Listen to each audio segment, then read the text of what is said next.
अस्सलाम वालेकुम students, hope so you are fine. उम्मीद करता हूँ खैरियत से होंगे। अच्छा जी, आज हमारा जो है वो नेक्स्ट लेक्चर है। हम नेक्स्ट टर्म समझते हैं rational expression. What is rational expression? Rational expression समझने से पहले हम देखते हैं कि रैशनल नंबर क्या होते हैं। रैशनल नंबर कौन से होते हैं? ऐसे नंबर जिनको हम फ्रैक्शंस की फॉर्म में लिख सकते हैं, उनको हम रैशनल नंबर कहते हैं। रैशनल, लेट्स सपोज 1/2 ये हमारे पास रैशनल नंबर है। इस तरह से 5 और 6 ये रैशनल नंबर है। ठीक है जी, जो ऐसे नंबर जिनको हम फ्रैक्शंस की फॉर्म में लिख सकते हैं, बड़े की शक्ल में लिख सकते हैं, उनको हम रैशनल नंबर का नाम देते हैं। अब रैशनल एक्सप्रेशन कौन सा होता है? रैशनल एक्सप्रेशन अगर दो पॉलिनोमियल जो है वो फ्रैक्शन की फॉर्म में लिख दिए जाएं या बड़े की शक्ल में लिख दिए जाएं तो उनको हम रैशनल एक्सप्रेशन कहते हैं। नॉर्मली जो हम पॉलिनोमियल है उसको हम फंक्शन से शो करते हैं। px function of p and qx, x is the function of q and x is the function of p। तो यहां पर px और qx ये हमारे पास कहलाता है रैशनल एक्सप्रेशन। इसमें हमारे पास px भी पॉलिनोमियल होना जरूरी है और qx भी पॉलिनोमियल होना जरूरी है। लेकिन स्टूडेंट्स एक कंडीशन यहां पे अप्लाई हो जाती है कि यहां पर जो qx हमारे पास है, qx हमारे पास 0 के इक्वल नहीं होना चाहिए। ये हमेशा बात याद रखिएगा कि डिनोमिनेटर जो है उसको हम कभी भी 0 नहीं कर सकते। डिनोमिनेटर से याद आया कि ये हमारे पास कहलाते हैं न्यूमिनेटर और ये कहलाते हैं हमारे पास डिनोमिनेटर।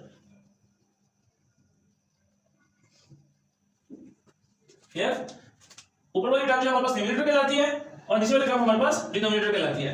तो फ्रैक्शन की वैल्यू जो भी आ जाए, चाहे यहां से हट के भी इस क्वेश्चन से हट के भी आ जाए, रैशनल एक्सप्रेशन में आ जाए या फिर रैशनल नंबर्स में आ जाए, फ्रैक्शन में जो भी वैल्यू आ जाए स्टूडेंट्स उसमें डिनोमिनेटर जो है वो 0 के इक्वल नहीं लाया जाता, क्योंकि अगर 0 के इक्वल आ जाए तो फिर आंसर हमारा जो है वो इंफिनिटी हो जाता है, वो सॉल्यूशन की तरफ आंसर जो है वो क्वेश्चन नहीं जा रहा होता।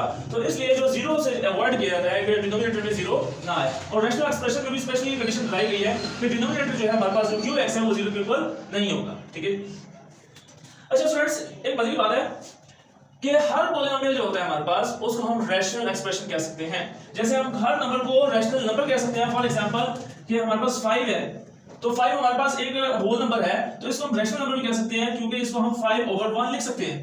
ये हमारे पास रैशनल नंबर है। इसी तरह से हमारे पास कह लें 16 है तो 16 को हम 16/1 लिख सकते हैं। तो हर नंबर जो है वो रैशनल नंबर कहलाता है। इसी तरह से हर पॉलिनोमियल जो है वो रैशनल एक्सप्रेशन कहलाएगा। Clear? Every polynomial is the rational number. Sorry, rational number not rational expression. Every polynomial is the rational expression. Her polynomial जो है उसको हम rational expression कह सकते हैं। For example, हमारे पास ये polynomial है px, इसको हम लिख सकते हैं px/1। ये हमारे पास रैशनल में आ गया, ये रैशनल एक्सप्रेशन है, क्योंकि 1 में हमारे पास जो है वो इसमें x की पावर जो है वो 0 आ जाती है, नॉन नेगेटिव इंटीजर नहीं होती, इसलिए हम इसको भी अलजेब्रिक एक्सप्रेशन कह सकते हैं 1 को भी। तो हमारे पास ये दोनों जो है वो अलजेब्रिक एक्सप्रेशन है, तो इस वजह से हम इसको रैशनल एक्सप्रेशन भी कह सकते हैं। Every polynomial is a rational expression, but every rational number need not to be a polynomial. Her rational polynomial जो है उसको रैशनल नंबर, रैशनल एक्सप्रेशन कह सकते हैं, लेकिन हर रैशनल एक्सप्रेशन जो है उसको हम पॉलिनोमियल नहीं कह सकते। फॉर एग्जांपल यहां पर हमारे पास है x+1/x-1, ये हमारे पास रैशनल होगा, पॉलिनोमियल नहीं होगा। ये हमारे पास रैशनल एक्सप्रेशन है। इसी तरह से एक और एग्जांपल ले लेते हैं x+1/x²-1। तो यहां पर अगर हम इसको सिंपलीफाई करें तो x+1/x²-1 को बोलते हैं x+1/x-1। तो x+1 से कैंसिल हो जाता है तो हमारे पास बच जाता है 1/x-1। तो ये भी हमारे पास रैशनल एक्सप्रेशन होगा। ये भी हम इसको रैशनल एक्सप्रेशन कहेंगे, ये भी रैशनल एक्सप्रेशन कहलाएगा।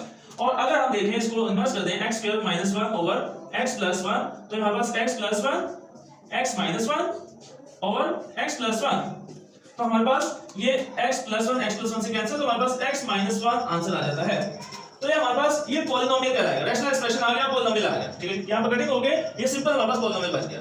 तो हमारे पास ये रैशनल एक्सप्रेशन कहलाएगा। इसको हम पॉलिनोमियल नहीं कह सकते, इसको हम पॉलिनोमियल कह सकते हैं क्योंकि इसके नीचे 1 है, सिंपली इसको ऐसे लिखा जा सकता है। तो ये हमारे पास अगर न्यूमरेटर और डिनोमिनेटर दोनों में वेरिएबल आ रहा है तो ये हमारे पास रैशनल एक्सप्रेशन होगा। दोनों ही रैशनल एक्सप्रेशन है तो ये हमारे पास रैशनल नंबर होगा। दोनों ही अलजेब्रिक एक्सप्रेशन है तो ये हमारे पास रैशनल नंबर होगा। अगर दोनों में डिवाइड होके हमारे पास एक सिंगल वैल्यू आ रही है तो ये रैशनल एक्सप्रेशन कन्वर्ट हो जाता है पॉलिनोमियल में। तो तो मतलब कि हमारे पास यहाँ पर स्टेटमेंट दोबारा समझते हैं, every polynomial is a rational expression, her polynomial जो है वो रैशनल एक्सप्रेशन है, इस तरीके से ये बात क्लियर हो गई। दूसरी, but every rational number need not to be a polynomial, यहाँ पर फोकस कीजिएगा, need not to be a, यानी कि जरूरी नहीं कि वो पॉलिनोमियल हो भी सकता है और नहीं भी हो सकता, ऐसा नहीं कि होगा ही पॉलिनोमियल, ठीक है जी। तो हमारे पास एवरेज रैशनल नंबर जो है वो पॉलिनोमियल हो भी सकता है और नहीं भी हो सकता है। जैसे यहाँ पर देखा जाए तो ये रैशनल एक्सप्रेशन है, ये पॉलिनोमियल नहीं हुआ, यहाँ पर ये रैशनल एक्सप्रेशन है, ये कटिंग होकर बन गया पॉलिनोमियल, तो ये दोनों सूरतें यहाँ पर क्रिएट हो सकती है, ठीक है जी। तो ये नोट आपने याद रखना है कि हर पॉलिनोमियल जो है वो रैशनल एक्सप्रेशन होता है, लेकिन हर रैशनल एक्सप्रेशन जो है उसको हम पॉलिनोमियल नहीं कह सकते। अच्छा जी, अब इसमें टेस्टिंग करते हैं, टेस्टिंग की तरफ आते हैं, सब टेस्टिंग करते हैं हम रैशनल नंबर्स की। तो रैशनल नंबर के बारे में हमने ये कहा है, रैशनल एक्सप्रेशन के बारे में ये कहा हुआ है कि अगर न्यूमरेटर और डिनोमिनेटर दोनों ही पॉलिनोमियल्स होंगे तो फिर ये रैशनल एक्सप्रेशन होगा, अदरवाइज ये रैशनल एक्सप्रेशन नहीं होगा।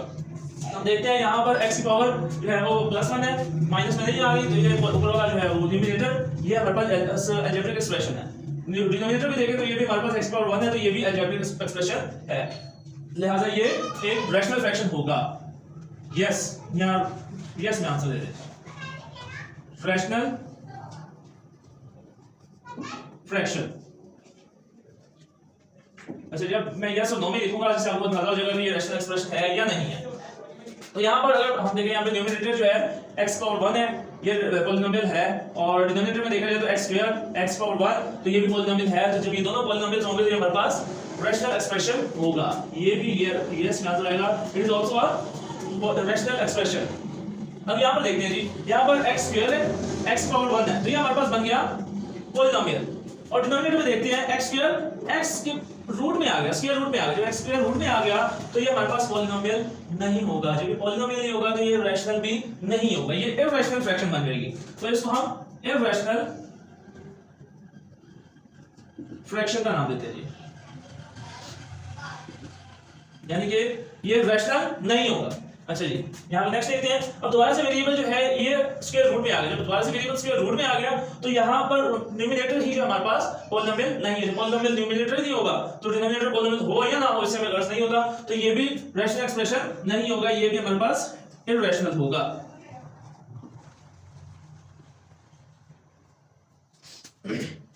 इस तरह से नेक्स्ट देखते हैं, न्यूमरेटर में देखा जाए तो यहाँ पर भी x जो है वो स्क्वायर रूट में आ गया, तो ये भी हमारे पास रैशनल नहीं होगा, इरैशनल होगा जी, इरैशनल फ्रैक्शन।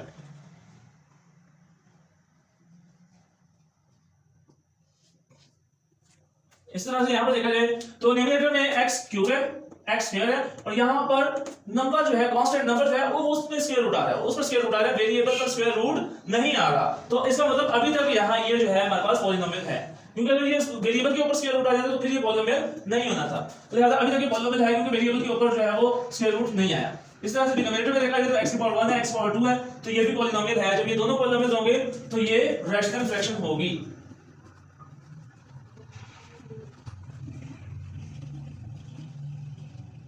इसी तरह से नेक्स्ट देखा जाए तो न्यूमरेटर x स्क्वायर प्लस 2 है, x पावर प्लस 1 है, ये पॉलिनोमियल होगा। डिनोमिनेटर में देखा जाए तो x की पावर 2 है प्लस 2 है, तो ये भी पॉलिनोमियल है, तो ये भी रैशनल फ्रैक्शन होगी, रैशनल फ्रैक्शन कहलाएगी। इसी तरह से यहाँ पर न्यूमरेटर में देखा जाए तो वेरिएबल जो है वो उसका स्क्वायर रूट आ चुका है, डिनोमिनेटर में भी देखा जाए तो वेरिएबल पर स्क्वायर रूट आ चुका है, दोनों ही पॉलिनोमियल नहीं है। जब दोनों पॉलिनोमियल नहीं होंगे तो इसका मतलब ये भी इरैशनल फ्रैक्शन है।